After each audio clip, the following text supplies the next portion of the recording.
حدیث مرسلہ ہو جا، خدا کا ترجمہ ہو جا، تیری فطرت ہے افلاکی سراپا آسماں ہو جا۔ نحمدہ ونصلی علی رسولہ الکریم، اما بعد۔ محترم بزرگوں اور دوستو،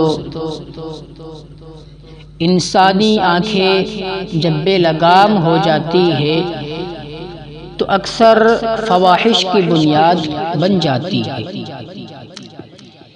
اسی لیے محققین کے نزدیک بد نظری ام الخبائث کے مانند ہے۔ ان دو سوراخوں سے ہی فتنے کے چشمے ابلتے ہیں اور ماحول اور معاشرے میں عریانی اور فحاشی کے پھیلنے کا سبب بنتے ہیں۔ اسلام نے ان دو سوراخوں پر پہرا بٹھا دیا۔ یہ بھی اسلامی تعلیمات کا حسن و جمال ہے کہ ہر مومن کو نگاہ نیچی رکھنے کا حکم دیا، نہ ہی غیر محرم پر نظر پڑے اور نہ ہی شہوت کی آگ بھڑکے۔ تو حضرات، میں آپ کے سامنے نظر کی متعلق کچھ عرض کرنے کے لیے حاضر ہوا ہوں۔ دعا کرے کہ اللہ تبارک و تعالی مجھے صحیح بات کہنے اور ہم سب کو اس پر عمل کرنے کی توفیق عطا فرمائے، آمین۔ ارشاد باری تعالی ہے، قل للمؤمنین یغضوا من ابصارهم ويحفظوا فروجهم ذلك ازکى لهم ان اللہ خبیر بما يصنعون۔ ایمان والوں سے کہہ دیجئے کہ اپنی نگاہیں نیچی رکھے اور اپنی شرمگاہوں کی حفاظت کرے، اس میں ان کے لیے پاکیزگی ہے۔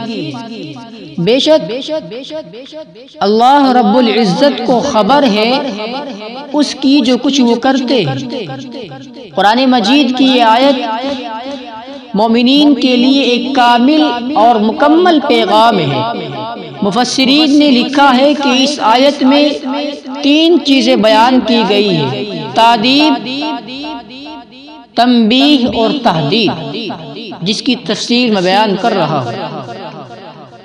تادیب آیت کی ابتدائی حصے میں، پہلے حصے میں تادیب ہے، یعنی مومنین کو ادب سکھایا گیا ہے کہ جن چیزوں کا دیکھنا ان کے لیے جائز نہیں، ان سے اپنی نگاہیں کو نیچی رکھے۔ بندوں کو یہی زیب دیتا ہے کہ اپنے آقا کی فرما برداری کرے۔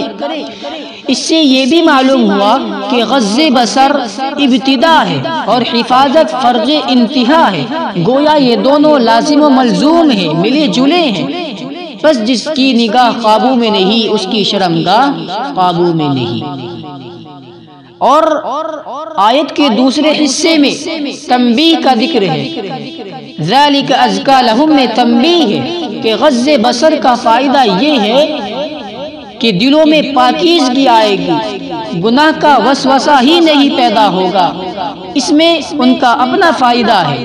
عبادت میں یکسوئی نصیب ہوگی، نفسانی شیطانی شہوانی وسوسوں سے جان چھوٹ جائے گی، اور اگر اس ہدایت پر عمل نہیں کریں گے تو بد نظری کی وجہ سے سکون قلب سے محروم ہو جائیں گے، دل میں حسرتوں کی بھرمار ہوگی، فتنے میں پڑنے کا اندیشہ قوی ہو جائے گا۔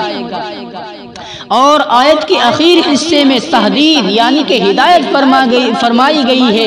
ان اللہ خبیر بما یصنعون میں ہدایت فرمائی گئی ہے، پروردگار عالم کی طرف سے تنبیہ ہے کہ اگر بندوں نے اس ہدایت کی پرواہ نہیں کی تو یاد رکھے کہ اللہ رب العزت غافل نہیں ہے، وہ ان کی تمام کارروائیوں سے واقف ہے، وہ نافرمانوں سے نمٹنا اچھے طریقے سے جانتا ہے۔ میرے محترم بزرگوں اور ساتھیوں، یہ بات ذہن نشیں رہی کہ اگر اسلام نے مردوں کو کھلے الفاظ میں اپنی نگاہیں نیچی رکھنے کا، پست رکھنے کا حکم دیا ہے تو عورتوں کی فطرت میں بھی شہوت رکھی گئی ہے۔ ان کے بارے میں ارشاد باری تعالی ہے وَقُلْ لِلْمُؤْمِنَاتِ يَغْضُضْنَ مِنْ أَبْصَارِهِنَّ وَيَحْفَظْنَ فُرُوجَهُنَّ، ایمان والیوں سے کہہ دیجئے اپنی نگاہیں نیچی رکھیں اور اپنی شرمگاہوں کی حفاظت کریں۔ ان دونوں آیات کا لب و لہجہ اس حقیقت کو واضح کر رہا ہے کہ آنکھوں کی بے باکی شہوت میں انتشار اور شرمگاہ میں ابھار پیدا کرتی ہے۔ ایسی حالت میں انسانی عقل پر پردہ پڑ جاتا ہے۔ شہوت کھلی آنکھوں کے باوجود انسان کو اندھا بنا دیتی ہے۔ انسان گناہ کا ارتکاب کر کے ذلت و رسوائی کے گھڑے میں جا گرتا ہے۔ شہوت کے معاملے میں جو حال مردوں کا ہے کم و بیش وہی حال عورتوں کا بھی ہوتا ہے۔ عورتیں عموماً جذباتی ہوتی ہیں، جلد متاثر ہو جاتی ہے، ان کی نگاہیں میلی ہو جائے تو زیادہ فتنے جگاتی ہے، لہٰذا انہیں بھی چاہیے کہ اپنی نگاہیں نیچی رکھیں۔ نبی علیہ السلام کا ارشاد گرامی ہے غضوا ابصارکم واحفظوا فروجکم، یعنی اپنی نگاہوں کو پست رکھو اور اپنی شرمگاہ کی حفاظت کرو۔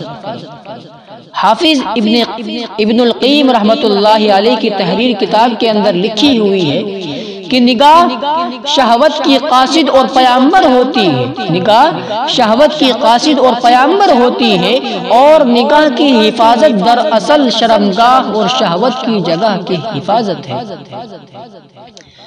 تو میرے عزیزو، جس نے نظر کو آزاد کر دیا اس کو ہلاکت میں ڈال دیا اپنے آپ کو۔ نظر ہی ان تمام آفات اور مصیبت کی بنیاد ہے جن میں انسان مبتلا ہوتا ہے۔ نبی علیہ السلام کا ارشاد گرامی ہے العینان زناہما النظر، آنکھوں کا زنا دیکھنا ہے۔ اس حدیث سے یہ معلوم ہوا کہ جو شخص کسی غیر محرم کے چہرے پر شہوت بھری نگاہ ڈالتا ہے وہ اپنے دل میں اس کے ساتھ زنا کر چکا ہوتا ہے، وہ اپنے دل کے اندر اس کے ساتھ زنا کر چکا ہوتا ہے۔ سلف صالحین نے نگاہ کو یرید العشق یعنی عشق کا پیمبر کہا ہے۔ زلیخا اگر حضرت یوسف علیہ نبینا علیہ السلام کے چہرے پر نظر نہ ڈالتی تو جذبات کے ہاتھوں بے قابو ہو کر گناہ کی دعوت نہ دیتی۔ چند لمحوں کی بے تابی نے اس کے رسوا کن قول کا تذکرہ قرآن مجید میں کروا دیا۔ بے حیائی والے کام کی نسبت قیامت تک اس کی طرف ہوتی رہے گی۔ عبرت حاصل کرنی چاہیے کہ بد نظری کی رسوائیاں کتنی بڑی اور کتنی بری ہیں۔